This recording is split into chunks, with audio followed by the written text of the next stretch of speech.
welcome to the August the 22nd history tape, number 101, for It Happened in Grand Prairie, and we're pre-taping this on August the 15th, 1989, and we are so delighted that we have as our very special guest today two people that have lived in Grand Prairie for many long years, and we're just delighted to welcome Mr. and Mrs. Mott Terry. Mr. and Ms. Mott Terry, we want to welcome y'all to the show today. Thank you. Thank you. Wonderful. It's so exciting to have two probably classified senior citizens on our show that we'll be able to talk about the history that you all have helped to make in our city. Let's begin with Estelle Terry, Estelle Clark Terry.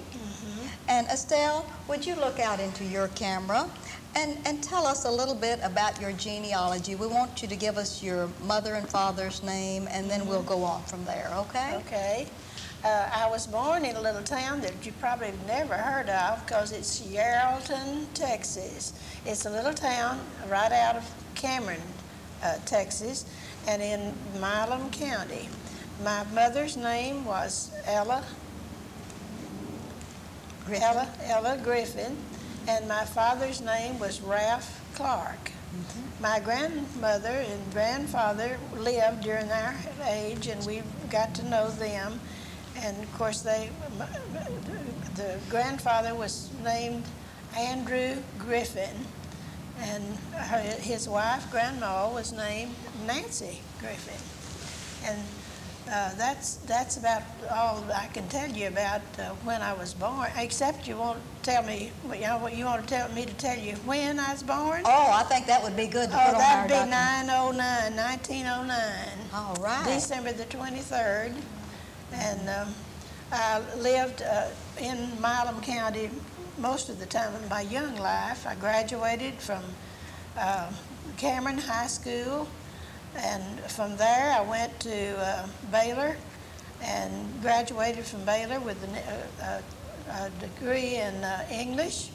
And then when I came to Grand Prairie, I went to SMU and got a master's degree in English. And I taught 24 years in Grand Prairie, 28 years in Grand Prairie, 4 of them at Travis School and 24 of them at Lee School. And I enjoyed every minute that I ever taught. I loved to teach, and I love Grand Prairie. What else you want me to tell you? All right, I want you to rest for a few minutes, and we're going to get to Mott. And we're going to find out about his folks. And would you look right out in your camera and tell us all you could about your folks? Well, my father was named Charlie Grover Terry. My mother was Alice Fuller Terry. My grandparents, I really don't remember exactly. One of them, my grandfather was named Bill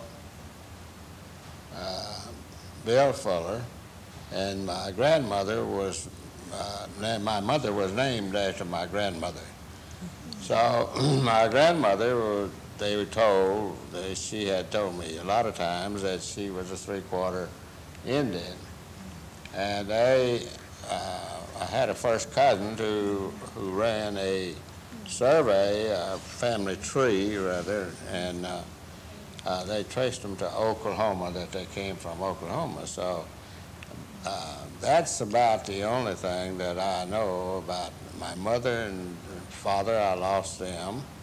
Now, where did your mother and daddy live when you were born? If you'll give us the town and the county. Well, I'm going to tell you, IRS had a hard time finding that out. This was real exciting. Right. You know, one day when I was working at the plant, started at North America. All right. And so when they come up with on the top security, I went into top security on special jobs, and so they got checking on a town, little country school in the church, Belmina. So they, what happened, they couldn't find it on the map. So then they said they come to the house one time and said that we are unable to find that. You tell them it's true. He said, yeah. I said, yeah, that's true. So they said, well, what's the next time? I said, well, Cameron, Texas. So they went back and found that was true.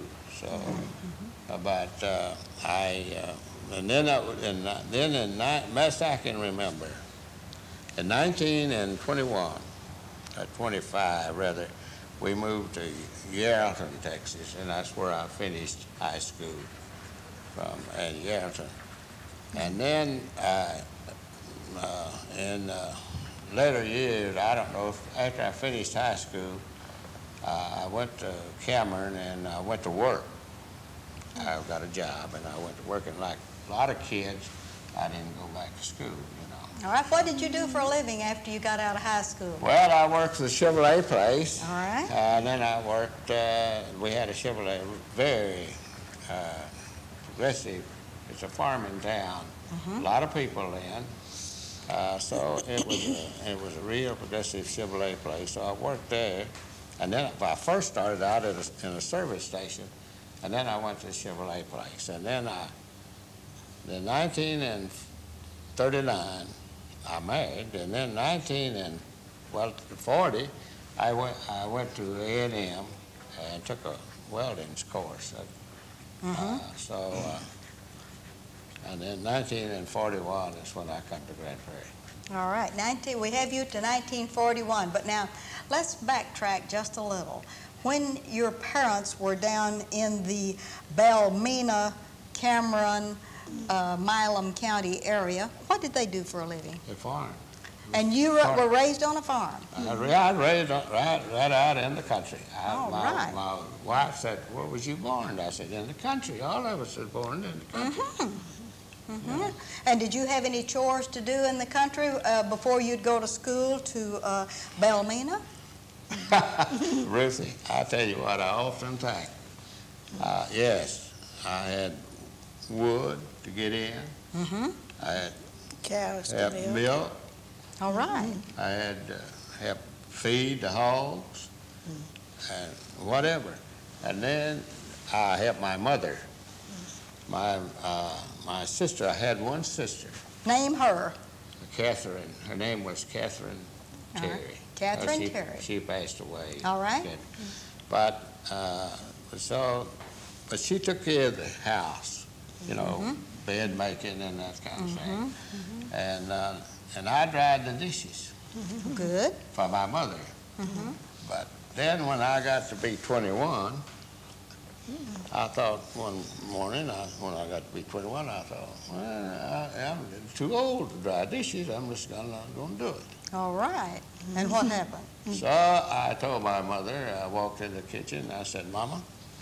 She said, come on, dry the dishes. I said, Mama, I'm not going to do it this morning. She said, why? I said, well, I'm 21. I don't feel like that. I should. You telling me you're not going to do it? I said, no, I'm not going to do it this morning. I said, so she grabbed the broom. She grabbed the broom, so I made a run for that door. And then when I hit the screen porch, the screen was latched, see, I couldn't get out. So I went back and dried the dishes. 21 and all. 21 and all, I dried the dishes. Oh, I think that's wonderful. How far was your farm from Belmina School? How far did you have to walk or ride to school? It's about 2 miles, 3 miles, about 3 miles. In the meantime, in that time, I had what they call osteomyelitis. I went on crutches 8 years. The doctor said that I would walk, but the Lord took care of me, see. And it was in your legs? Yeah, leg, both of them. Both legs? Legs, both heel and leg, see. And that's cancer of the bone as we know it today, Well, right? I guess that's what they would call it. That's what it is. That's what it is. That's what they it. call it.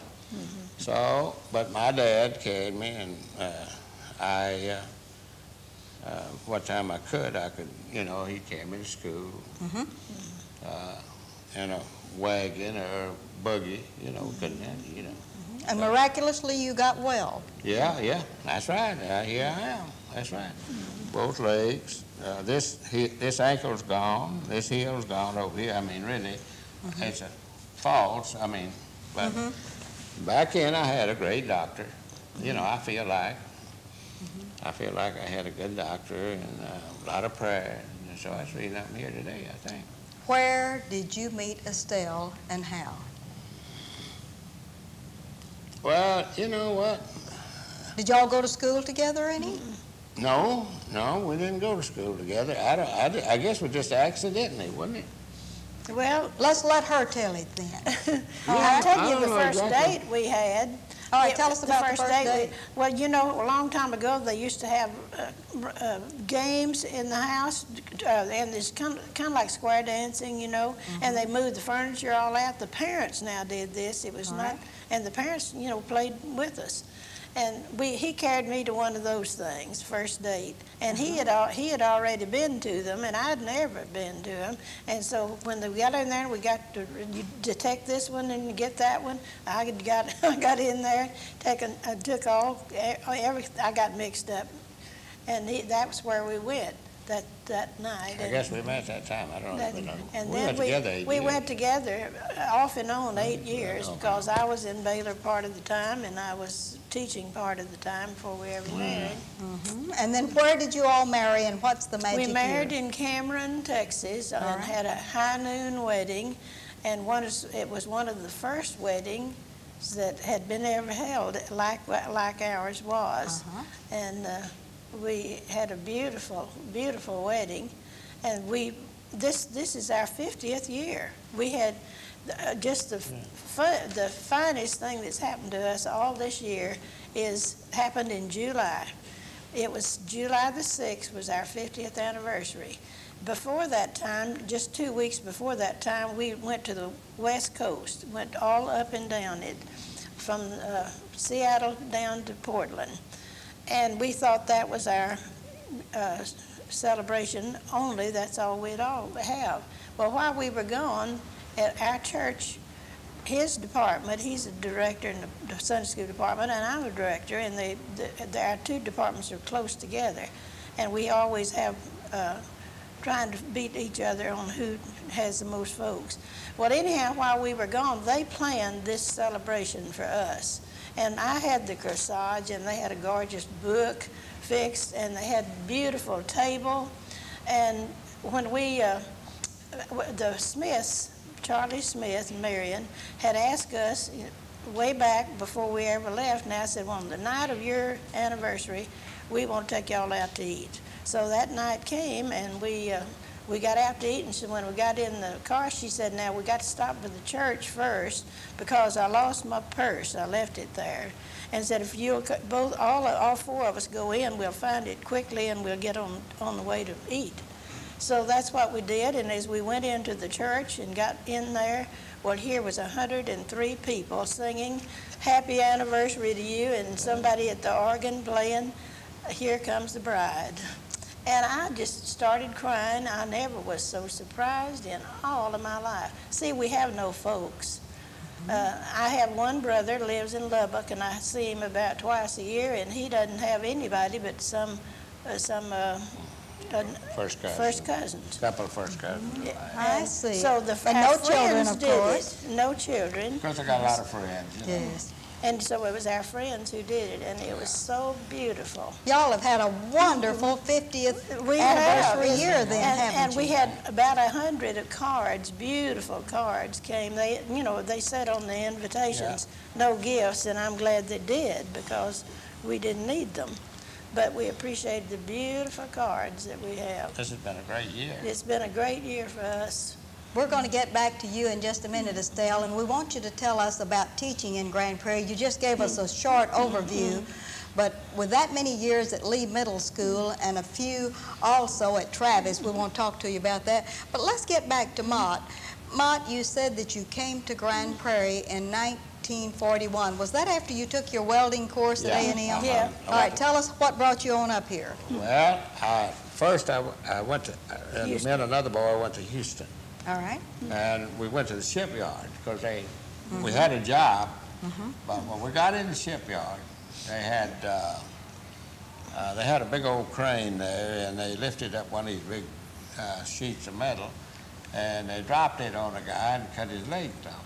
And so I told this fellow, I said, it's not for me. I said, let's go. So we left. So come back home, and then a few days. And that was in Cameron. Yeah, I did come back to Cameron. We lived in Cameron. We lived there, and then I come back to Cameron, and then we were married then. Then I come on, yeah, we was already married in 1939. All right. So I came back to, I caught a way up to, I rode the bus to Waco. Actually, I was teaching, and then I caught a ride up with an old boy that was working at General Dynamics now, but it was something else then. Mm-hmm. So he said, why don't you go there? And I said, well, I'm going to Dallas. So I come to Dallas, and I landed in Oak Cliff. And so he said, well, I know a lady there that'll put you up tonight and feed you breakfast. And the employment office is right down the street from her house, and if you get a job, you pay her for the night's sleep and the breakfast. And I said, well, that's fair enough. You can't beat that. But I told her the next morning, I said, now, I got the money and I'll pay you. She said, no, you get a job, you come back and pay me. And I said, okay. So I went down to the unemployment office, and I walked in. So I had a real good luck, real good luck. So, in 1941, didn't have but one plant. That's right. It was all cotton fields, see. So I went in down the employment office, and no boy, when I come up my time, no boy, I went in there, and so he found out where I was from, so Cameron. He says, hey, I go to girls from Rockdale. You know where I was? Oh, yeah, right out of Cameron. You bet. So that we talked on. He said, okay, I'm going to give you a red tag. This is, when you call your name, you be there at 8 o'clock. So they'll call your name. I said, okay. I caught the bus or something, come out here. And was all out there in that cotton field. I never saw so many people, Rubies, all that out there. So they called my name. I thought I was going to get killed before I could go to the gate, because them guys were just hollering and a booing, But anyway, I got in there and I got to work, and I through North America. Of course, I went to San Antonio a couple of times, but 3 times, but they turned me down on my osteomyelitis legs. They said it could come back on you. You bet. But anyway, I stayed there, and then after the war. What were you doing at North American Aviation? You're welding? Welding. Welding. Yeah. You were in the welding department. Yeah. That was Department 8, wasn't it? Welding 8, yeah. Well, now wasn't you there? You bet. Not far from Department 8. I knew exactly where you were. I was in 16. You used to eat up Yeah. out in the aisle. Yes, sir. Right out in the aisle. I often wondered if that wasn't you. That was the way it would go. All right, now, after you left North American Aviation, after the war was over, then what did you do, Mont Terry? Okay, Ford Motor Company. All right. They wanted, they come out there and they picked 5 of us. So I went over there. But I didn't stay. I didn't stay over there because, Didn't like that. well, it was just too rough. Because first thing they did line us up and called us bad names and told us what they expected and all that. So me and John Doherty, you know John? Yes. Doherty? John Doherty and a couple more. But anyway, we left there. And then I went to work for Dallas Tank Company. And then when Timco opened up, they called me. They called me, and then I stayed all through Timco, and then I come over to Vault. All right. And then I retired from MSD. I was in research and development. I didn't work. What was the magic year you retired from research and development? 75. 1975. 75. I said 1975. All right. So I really, that's the place to work if a person's going to work while living, really. You bet. I think if they get in there and do right and work, it's a good place to work. It's all right, really. All right. Estelle, you've mentioned that your church gave you this great, big, wonderful party. We have not even mentioned that wonderful church where you all attend, so you better look out into the camera and tell everyone where you go to church, how long you've been worshiping there, teaching classes, doing all of the good things. Well, it's the First Baptist Church, and the first Sunday we lived here, we joined the church, and we've been in it ever since. And I immediately became the president of Maxine Bodine's class, which had 100 in it. And that was when we were going 1,500 in Sunday school. And I stayed in there six months, and then George Rogers, dead now, wanted me to teach an intermediate Sunday school class. So I took out there, and I never did get back to a class till now. And this I've been either a teacher or an outreach leader or a director all these 46 years we've lived here. And we are giving, both of us are directors, we're giving those up and letting somebody younger than we are take over after this year. On this 50th year of your marriage, you think it's about time to do all About time we take out. Well, I know that And we like to travel. We have a trailer, and we like to travel. And we've been all into Canada and all over the West Coast and down into Mexico and everywhere. All right, you must tell us a little bit about when you first came here. When Mott came here to go to work for North American and you were teaching somewhere in Waco, then of course you transferred up here. What did you do when you first came to Grand Prairie in the schools? What did I do? I taught math over at Travis. All right. Who was your principal, Jack Robinson? No. Forbes. Forbes. Miss Forbes. All right. Okay, and he was real strict on all of us. And I had been used to be, I was a principal for a 3-teacher school for 8 years before I came here. So, and I didn't much like him because he was so rough on us. And he just lasted 2 years, and somebody else came to take his place. And then I stayed there 4 years, and then Lee was built. And at that time, I was the only 8th grade English teacher in Grand Prairie. In Grand Prairie, Texas. That was the only school that just... Right. Right. Only middle school, or what we call junior high. Only middle school, yeah. Yes. And so I stayed there 24 years and loved every minute of it, and retired in 72. At 62. And then when you retired in 1972, what has Estelle been doing other than traveling with Mott and all of these other good things? Do you belong to any clubs or organizations? I counted the other day, and I belong to 12 different things. All right, why don't you name drop some of them, because you're so active. Well, it's in church. I have been the mission study chairman. That means I teach 4 books a year. A foreign mission book, and a home mission book, and a state mission book, and what else? International? Yes. And then I've done that ever since the first year I lived here. Right. So I've been that officer 46 years. All right. And I'm giving that up this time. All right. And then I belong to WMU, that's WMU, Our Lady's Meeting. And I've always been a teacher or an outreach reader, or as I say, a director, and that means I have to go to teachers' meeting and all of the seminars and everything that requires. And then in the woman's building, I belong to 4 different clubs that meets there. All right, tell us what they are. Well, okay, it's a spiritual heritage, the flowers, etc., and 3 Gs, and Garden, Glamour, and Gourmet. Gourmet, yeah. Yeah. And let's see, what other else? And then I belong to the Grand Prairie Study Club. I joined that the first year after I retired. That's the oldest study club in Grand Prairie. Grand Prairie. All right. And I was the president of that at 2 different times.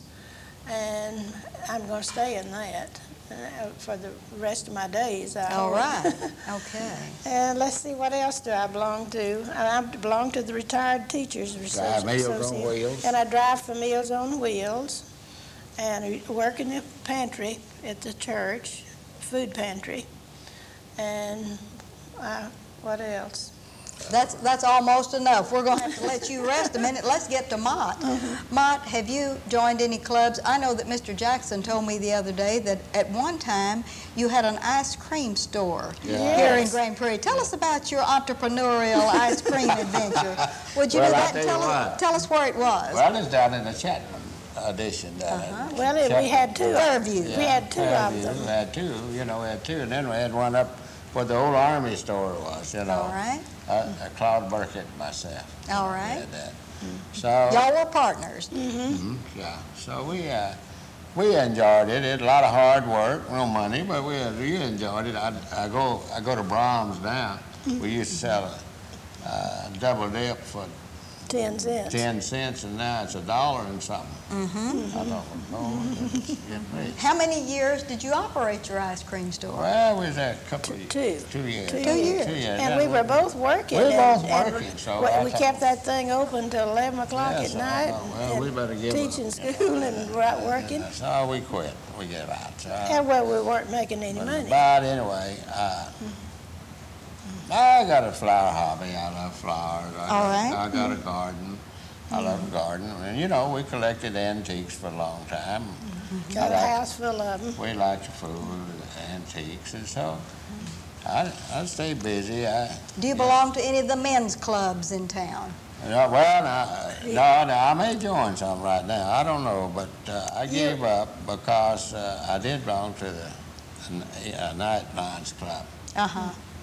But I didn't want to work on Sunday. Yes. So that's one reason I gave up the ice cream place. Yes. Sunday. So I don't want to belong to something and not can do my part.